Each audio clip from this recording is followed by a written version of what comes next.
Business Report, brought to you by Sky Mall Food Court.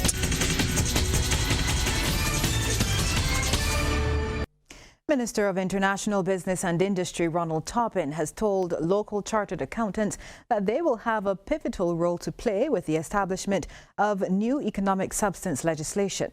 Now, under the new legislation, companies with investments in Barbados will be required to establish not only a virtual presence here, but an established minimum physical presence as well.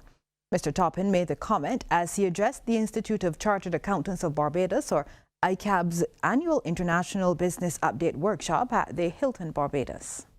What this economic substance legislation prescribes is that companies that are involved in geographically mobile activities such as banking business, insurance, fund management, financing and leasing, headquarters, shipping, holding companies, intellectual property and distribution and service centers must have their business activities controlled, directed, and managed from Barbados.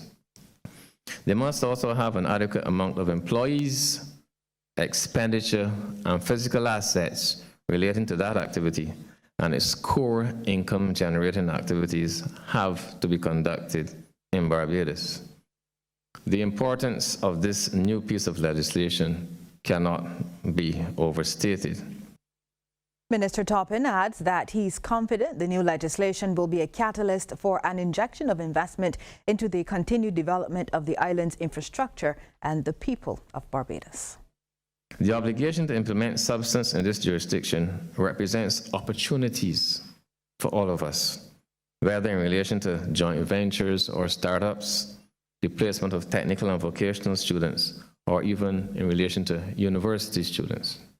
It also presents opportunities for Barbados to offer non-traditional services to the world as we seek to truly become a global business hub.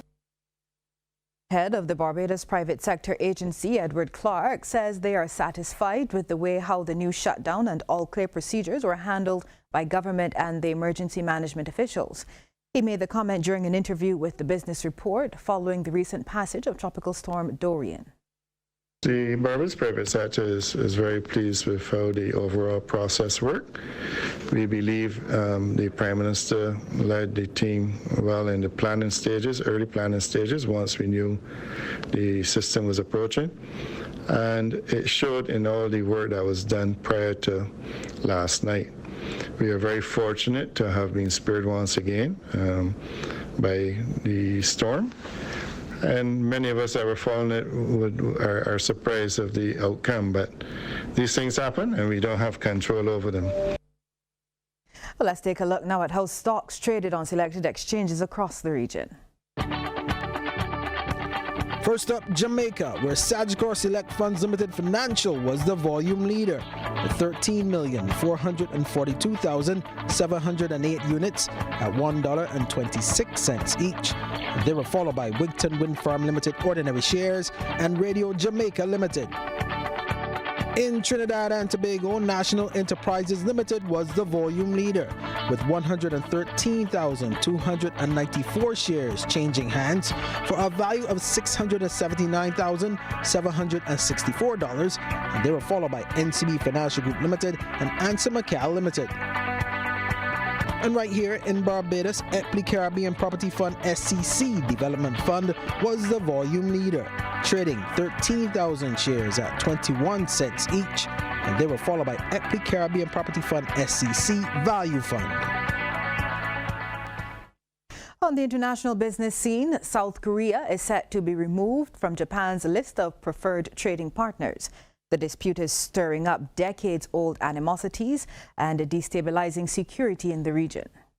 This worsening tit-for-tat has taken relations between the two neighbors to their lowest point in recent history, with Japan now following through on its threat to remove South Korea from the list of preferential trade partners. It will restrict the export of materials and components for South Korea's high-tech manufacturing. Despite Japan's denials, it's thought to be in retaliation for a court ruling in favor of victims of forced labor used by Japanese companies during World War II. At the factory, they gave us half a piece of bread to eat. We were so hungry, we ate grass. We lost our hair, we were slaves.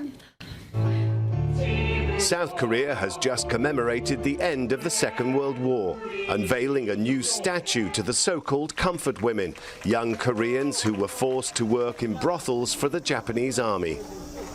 This trade dispute has stirred up decades-old animosities between the two former adversaries.